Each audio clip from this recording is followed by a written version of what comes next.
I think we can all agree that the contract interiors industry is built upon relationships.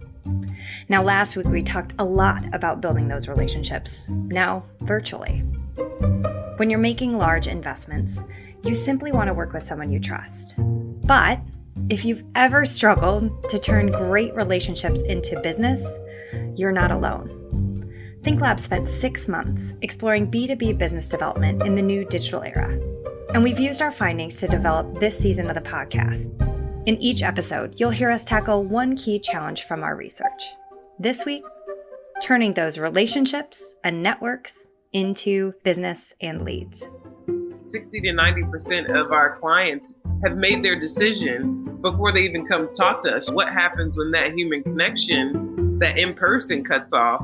What does my brand even mean online? Can people even find me? As it relates to architecture and AEC overall, is that it's something different. We're used to being a relationship-based industry, and now we have to be content-based. Have you thought the same things? That was Danielle Gray, our resident and self-proclaimed content whisperer. We're going to hear more from her throughout this episode about content and digital marketing. But this brings about the beauty of the timing of our hackathon that this season of the podcast is built upon. If you don't know what a hackathon is, it's the research I spoke about just a moment ago. It's basically a fancy word for a cross-functional 6-month-long series of workshops where we use design thinking to solve business challenges. In this case, our research took place in the height of lockdowns, which means we have a lot of ideas for you to test that combine relationship building that this industry has always known with new digital tools and ideas for our next normal. We all know our world is changing, but in many ways, 2020 just accelerated the change that was already happening. We'll share a few more statistics on that throughout this episode. This episode consists of 3 chapters. Each provides a unique lens into the evolution of lead generation. First, you'll hear inspiration from Danielle Gray, our content whisperer you heard from just a moment ago. What we love about her is that she's a professional digital marketer focused specifically on the architecture and design realm. In Chapter 2, we'll hear from our outside the industry expert, John Greenberg from Hubspot, about their digital tools and how to leverage them. And last, but most certainly not least, we'll hear from Sandow Design Group's very own Bobby Bonett, our head of digital marketing, with tangible, practical tips for your business.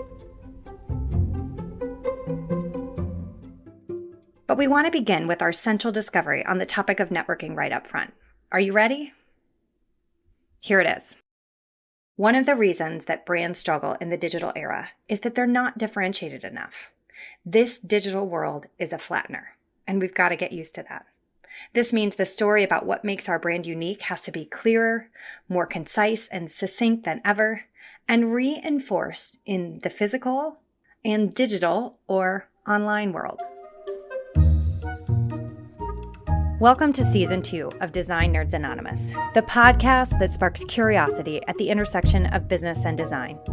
I'm your host, Amanda Schneider, founder and president at ThinkLab, the research division of Sandow Design Group and sister company to media brands you know and love like Interior Design, Metropolis, Lux, and more.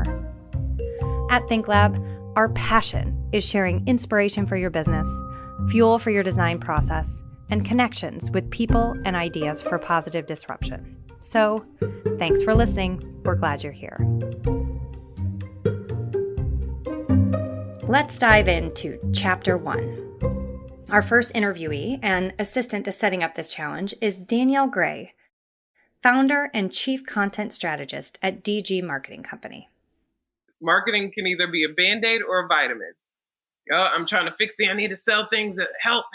That's a Band-Aid. Vitamin is, which is much more healthy.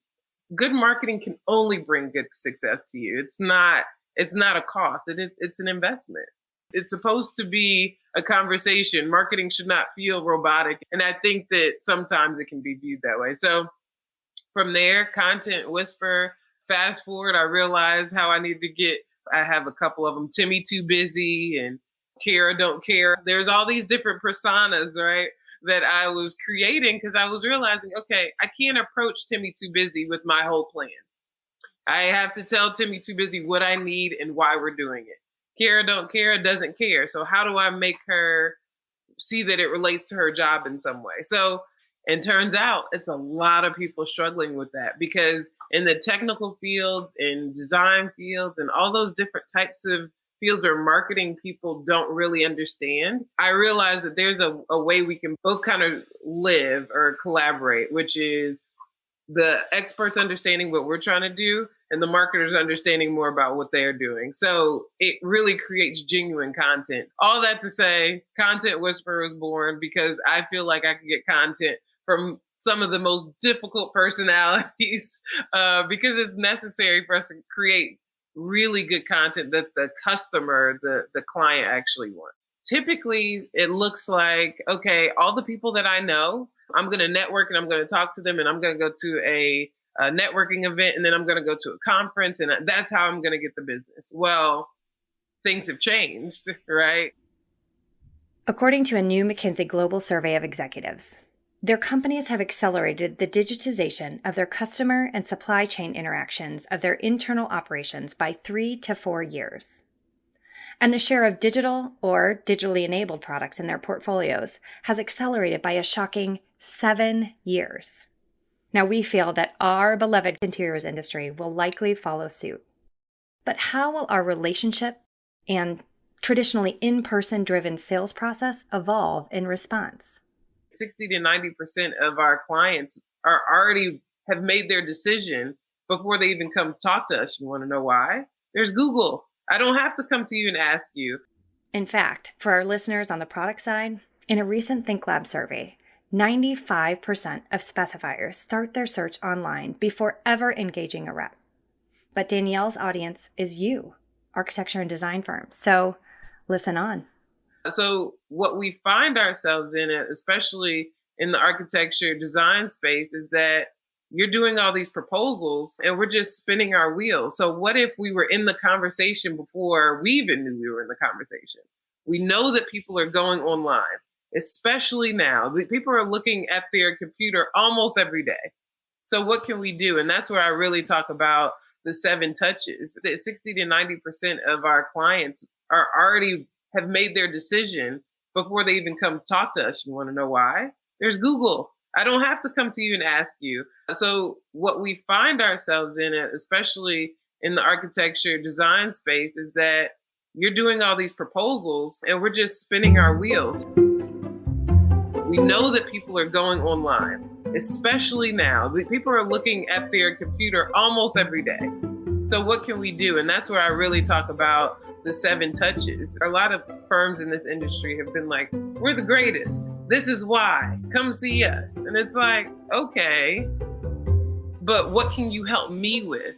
And I think that's the piece that we don't always answer. And this is one of my, I say, like my holy grail of content marketing is 3 questions. Every piece of content should answer 3 questions. 1, what? What is the topic? What are we talking about? 2, so what? Who cares? Why do my audience care? Why would they care about this? And I need to make sure I address why they would care in it. And then 3, now what? I feel like, to your point, that so much of the decision is made by the time we engage a sales rep or a business development person or something like that. And I think that hasn't been the case for our industry. I think our industry has been still relational. We're still picking up business at the soccer game, at the happy hour, just walking into a firm to drop off samples, and then we get the business. I've had a couple of clients that talk about, well, I get content, Mark. Yeah, it's important. Yeah. But when am I going to get results, right? Because that's important. This is about business. If we're creating this, it has to bring some kind of ROI. And the truth is that I tell people is think about it like your business developer. Would you expect your business developer to come in right when they started and start handing you projects? You wouldn't. You wouldn't expect your salespeople to just start handing over things. And I have to have that conversation because marketing, for some reason, is supposed to be magical, right? Like, oh, I printed all these brochures. Why am I not getting any work? Marketing team, that's just not fair. We have to look at it as in, if we're weaving sales and marketing together, that means that we have to be on the same page. So the whole point is that we're trying to learn more about the customers, learn more about the target market to figure out what they need, what they're struggling with, so we can create content to complement that. When you go online, you're not going because you have all the solutions. You're going to find something that can help you solve something. So when we look at it that way, I'm like, okay, let's create content that will help. So I get a call. I do this content workshop probably January 2019. I get a call maybe a month or two ago it was an architecture company that I did that for. And she literally said, she was like, I don't think we would have survived the pandemic had we not gone after and understood our personas. And I was like, wow, because it was immediately those traditional ways that they were going about things had completely vanished. But luckily, they were creating content. They could send emails to their customers. They can stay in contact. And that gave me like chills, because I was like, look at that. It wasn't immediate, right? But it happened. And I am proof that content, emails, that whole digital marketing platform, I've at least brought in $125 million to companies just based on waiting, creating content, creating campaigns, thoughtful campaigns, and things that actually matter to the audience. Because that's where we get lost. We want to talk about what we want to talk about instead of what the customer wants to hear or talk about. And for businesses overall, if you think about, again, this is just marketing 101, go to the places where your customers are, right? So if your customers are at the nail salon, then let's put some things in the nail salon, right? If they're on LinkedIn, then we need to be on LinkedIn. And we'll hear a lot more about LinkedIn in Chapter 3 from Bobby. But suffice to say, we heard a lot about LinkedIn throughout the hackathon. Our broker said, clients are using LinkedIn more because it's streaming the news that I need professionally. Therefore, our commercial real estate brokers and PMs are more active there than ever. We've seen more A&D leveraging LinkedIn in new ways, and as business picks up in 2021 and designers are shifting firms, it becomes more important than ever for product providers to follow this living business card. So let's return to Danielle for her perspective on the most important social media channels today. On LinkedIn, I'm logging in a business setting. I'm in a business mode. I'm ready to learn. I'm ready to connect. I'm ready to just celebrate whatever that is. That's what I'm ready. But I'm in my workspace. So I think that that's one. We have to be thoughtful about the younger generation. They are on Instagram. If you're a design firm, then let's see your designs. Let's see that, because I'm going to double tap it. And, that's what I'm doing as a young architecture, major at Georgia Tech or something like that. That's what I'm going to do. So I think that it's really, again, going back to not just externally and who your audience is, but who's coming up and who are the influencers that are influencing those people. If I had to pick two, it's going to be LinkedIn. And I think a little bit further south, a second is Instagram. Now, before we move on to Chapter 2, let's hear a summary of where our industry needs to focus in this new digital era. One thing that I always say, I believe marketing should listen and solve, not tell and sell. So listen and solve, not tell and sell. I think a lot of times in our industry, we tend to tell. So just like, let me tell you all the things that I can do and sell you on that, instead of listening to your client and saying, that's all? That's what you need? Let me help you solve that. And I think that will create a better atmosphere in our industry. Chapter 2. All right, we've heard the case from Danielle, our content whisperer, about why digital touches are more important than ever in this increasingly hybrid era. And as promised, we wanted to bring you inspiration and expertise from outside the ecosystem. For this episode, we're bringing you inspiration for lead generation. So with that thought, let's hear from Jonathan Greenberg from Hubspot, a software that digitally links inbound marketing, sales, and customer service. My name is Jonathan Greenberg. I work for a company called Hubspot. Currently in a new role after 5 years of selling, transitioned over to our revenue operations team, which is a new team that we designed this year, bring together all of the enablement across all our customer departments. And what I'm working on with that team is essentially looking at our global sales process, finding efficiencies within that, helping reps sell more and do less, and really kind of help them free up their time and energy and efficiency so they could do the things that they really love doing, which was always my passion as a sales rep.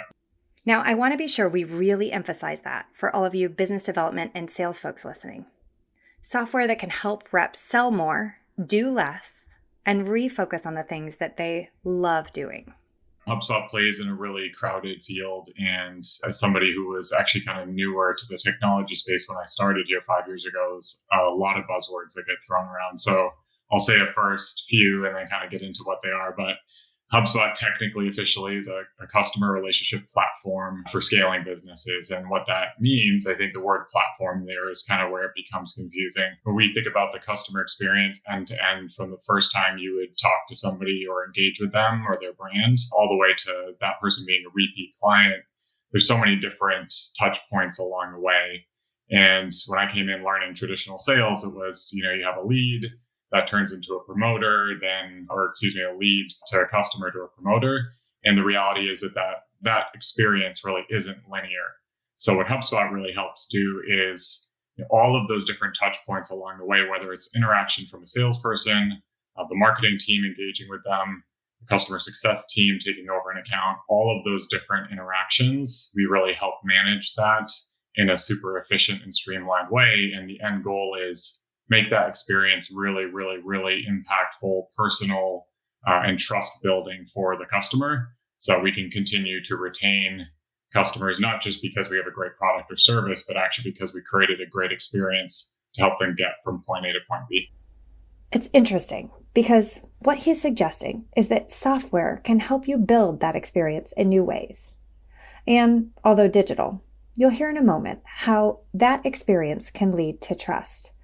And perhaps more importantly, in a time-efficient way for those of you in a sales role. Trust, for example, that's a really big key, a skill of the best outside sellers, the ability to build communication and those interpersonal skills. Moving digital, like the perception is that trust is gone because we're now, sitting and talking through a Zoom screen. Reality, I think, is with a tool like HubSpot and with some of these other softwares on the market, really trying to help bridge that gap. But really, I think thinking about the time piece, because that's what all sellers that I've talked to don't have enough of, right? There's an unlimited quota. There's so many things to do, accounts to follow up with. And I really think that that's where this shift can benefit some of those outside sellers. And if you think about how much time you spend driving to meetings or how much time you might have spent waiting for a client at a meeting where you couldn't get something else done, all of that now is in this new world where not only do you have the advantage of being able to work a bit more efficiently because you're at your computer and you're kind of able to eliminate some of that physical time, but the technology now, and specifically HubSpot, I think, has found ways to really, really help improve that efficiency part. Now, if you're listening to this and thinking, but I don't mind waiting, I just want to see people in person, we hear you. There will be times and places for in-person, but you already know how those interactions work. And my guess is that the future of in-person interactions won't look all that different. What John is suggesting, however, is that digital tools can help you streamline your process and prioritize which in-person meetings can lead to the most impactful clients for your business. But let's combat some fears you may be having. Can technology ever replace a rep? Here's John's take. I had my own healthy fear of that, being on the front lines of one of the more modern technologies that's doing some of this data capture and, also automating some of the process for sales reps. And as that industry grew, I saw a lot of people leaning almost too far into the technology and relying on sequences and kind of mass communication as a way to sell versus the personalized, tailored, custom approach, which we all know to be way more successful. So I think like anything with great power comes great responsibility. It's in the the strategist, and I consider salespeople all individual strategists. It's in the mind of the strategist to decide, this is the way that I'm going to act on this. And I think when you have the ability to do that, there's no software out there that can think like a sales rep. And I think that motion right there will never be able to replace that. I think that really requires a human kind of strategic kind of side of things. And I think that will be really difficult to replace. So I think it kind of goes back to who is in charge of the decision making for sales. I think it'll always have to be that salesperson, but can we arm them with a bit more data to help make that experience more personal? And then on the larger side, the business side, okay, we're capturing all this interaction from all of our different teams. What's our strategy and how are we going to enable that? And I think if you keep the customer first and keep that mindset, I think that you end up making the right decisions there more often than not. I think the second fear that many sales reps may be having as you're listening to this is around measurement. What if I'm not successful? Yeah, I think that can be a scary thing too. The more measurement there is, the more possibility for failure. And so I think, as an early sales rep who I didn't really have a process, but I wanted to build one. So I always thought, I need to evaluate my opportunity. I need to act on that. And then I need to measure it so I can see if what I'm doing is working or not. That was something that HubSpot allowed me to do with its technology. So I could look back and say, okay, I did this type of messaging for this specific persona in this industry. And this is the net deal flow that came out of that. For the sales rep, from that angle, I think the tighter that these companies can align through technology, the better it becomes because, and this is projects that I'm working on now with our marketing team, leveraging the full extent and power and creativity of the brand side and the solution side and the product marketers to then kind of micro target what sales sees on the ground. And that's where I think that alignment comes in, is when those two teams are working really nicely together.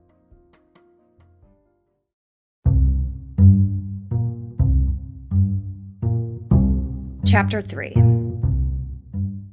I've invited my Sandow coworker and his post-COVID man bun to join me for insights. Meet Bobby. Hi, I'm Bobby Bonett. I'm the Vice President of Digital Strategy for Sandow Design Group. I'm also the Managing Director for the Agency by Sandow, which is a digital agency we launched at the beginning of 2021 to work with clients specifically in the A&D industry on their digital marketing strategy. I obviously joined Sandow Design Group in an interesting time. I started 2 months before the world shut down due to COVID. And so we've spent a lot of the last 15 months trying to be thoughtful and experimental with the ways in which we can help our clients leverage digital marketing channels in all of their promotional efforts and their product rollout efforts and their branding efforts and so on and so forth. But the core of what we do is media planning, media buying, campaign strategy, digital marketing strategy, digital marketing execution. So you can come to us if you are looking to establish a presence on Facebook and Instagram and LinkedIn, and you don't know where to start from an organic content standpoint. Like our sponsors this season, one of the things that fascinates me about Bobby's perspective is the experience he's bringing from outside the industry. Let's hear what that means in his world. I come from the media, entertainment, and sports world. When I walked in the door at Sandow Design Group, I had no experience in the A&D space from a content perspective, aside from the fact that I could say, hey, I can call my sister who's a specifier at the time at HED. And that was okay with me. And that was okay with Sandow Design Group as well, because what our goal was can we borrow from what folks like SiriusXM and the National Basketball Association are doing as it relates to their digital marketing efforts and impart some of those learnings into our own digital strategy at Sandow Design Group. So I spent my previous careers in content marketing, content distribution, and partnerships. And the learnings I got from working with clients, from working in-house, from developing compelling marketing campaigns, from trying to connect digital marketing all the way down the sales funnel into a new subscriber at SiriusXM or a new user of the NBA app. We've borrowed those tactics and optimized them for the A&D industry, and in many cases for a B2B account-based marketing strategy, and have, I think, really had some serious successes as it relates to creating awesome solutions for our clients, both if I'm to wear my VP Digital at Sandow Design Group hat and when it comes to working with our clients at the agency.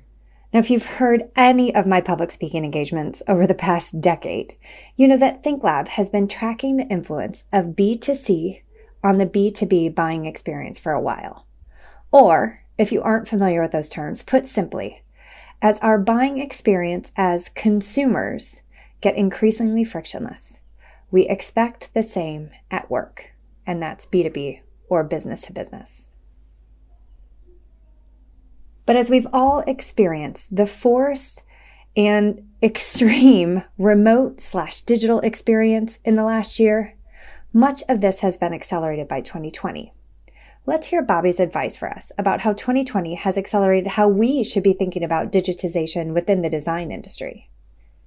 So I think, as a guy who comes from the B2C world, I love, brand marketing. I love brand awareness tactics. I love platforms like social media platforms where you can really exploit brand marketing tactics.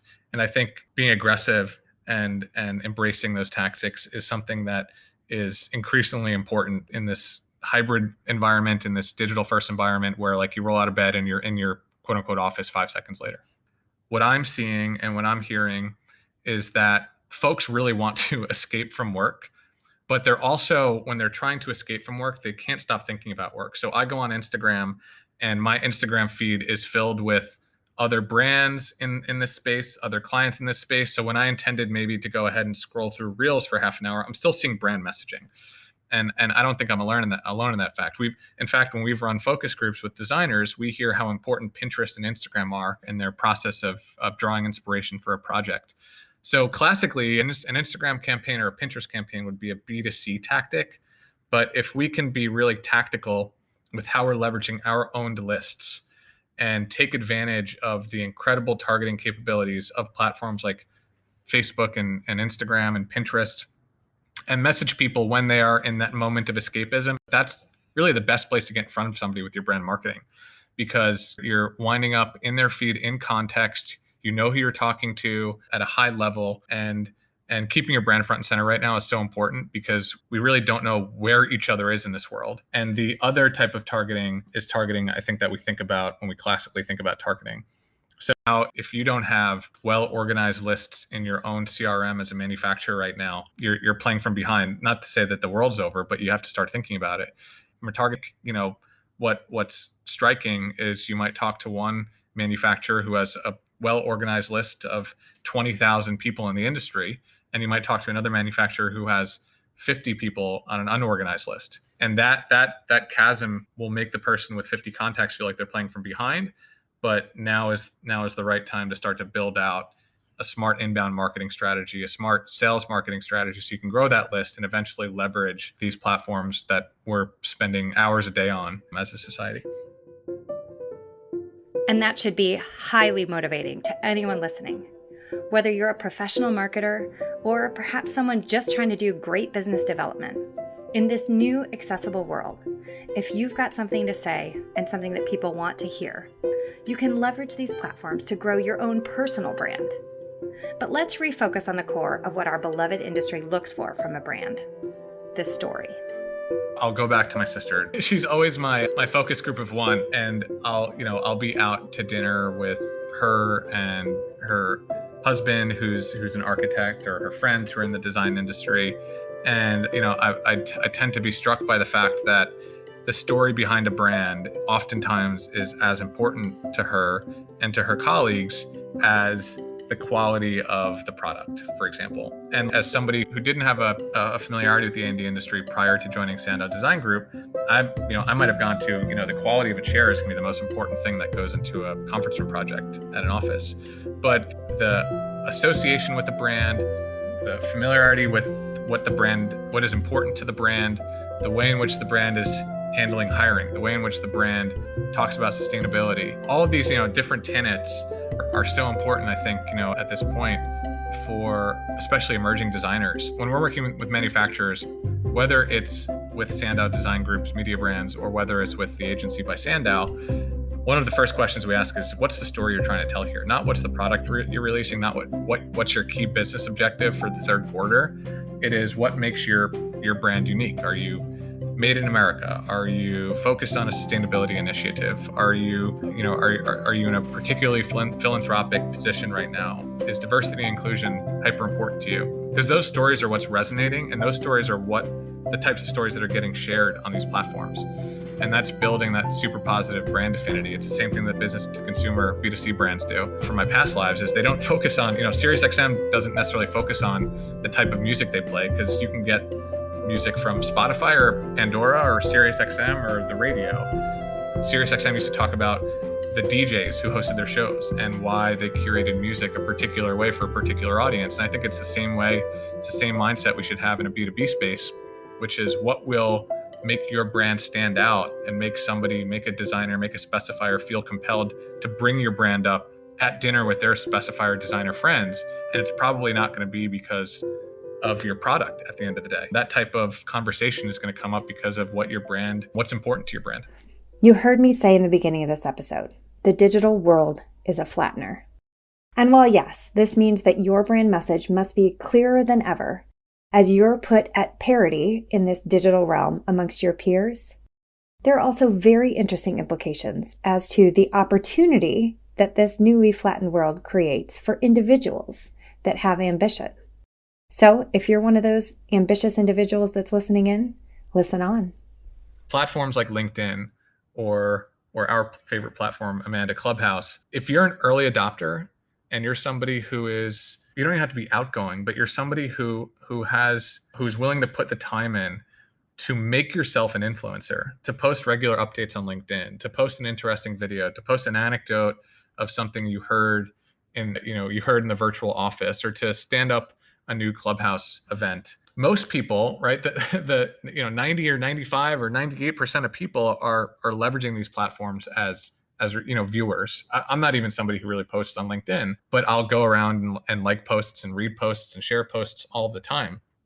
So if you're somebody, irrespective of what your position is, if you're a social media producer at a manufacturer, if you're an entry-level designer, if you're a graphic designer at a media brand, you don't need to have the title of CEO or CRO or SVP in order to be somebody who turns into an influencer, so long as your content is compelling and it resonates with people.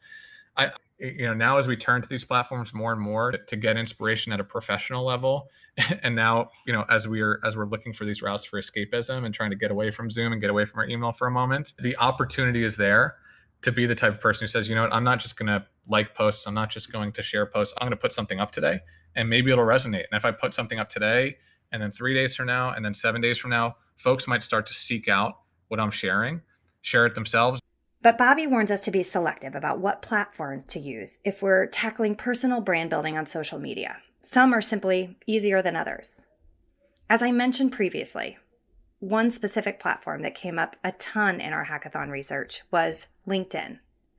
When we think of clients and changes in the way that 2020 drove business development in the broader ecosystem, LinkedIn came up a lot. So let's hear Bobby's advice first for marketers on LinkedIn. Make sharing easy.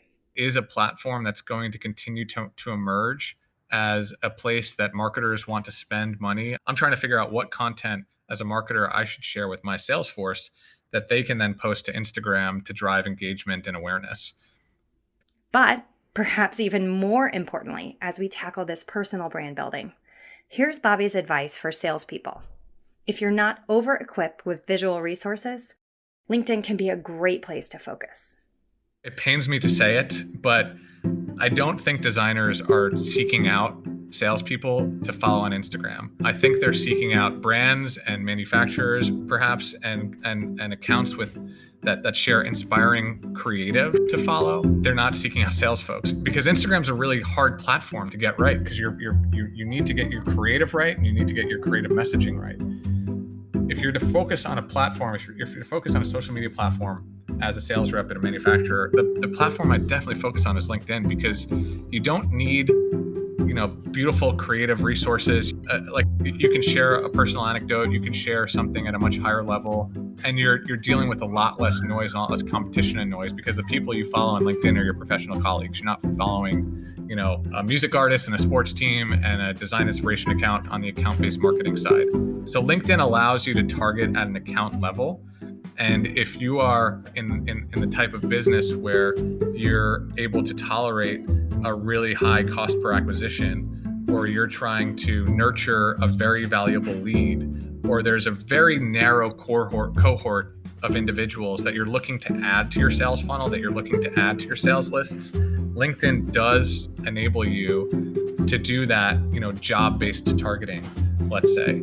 So what I would recommend is, I wouldn't say carve out a meaningful part. If you're not using LinkedIn right now from a targeting perspective, I wouldn't carve out a massive percentage of your digital marketing budget tomorrow, because it is a tougher platform to learn as it relates to targeting. But I would start experimenting there and say, hey, if I'm a manufacturer, is there a particular design firm that I want to get in front of with some messaging, and let me run a test campaign and see if I can be successful there. Because I do think as time rolls on, as LinkedIn's targeting capabilities start to mature, that will be one of those platforms that you want to know what you're doing when you're ready to start doing it.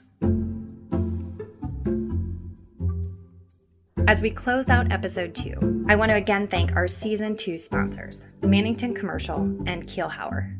I played a personal hand in selecting the sponsors for this season, and we picked them because they both represent companies that are bringing new techniques and thinking from outside the industry and applying it in new and exciting ways.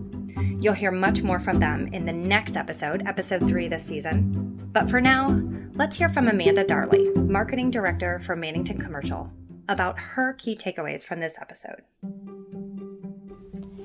This is Amanda Darley with Mannington Commercial.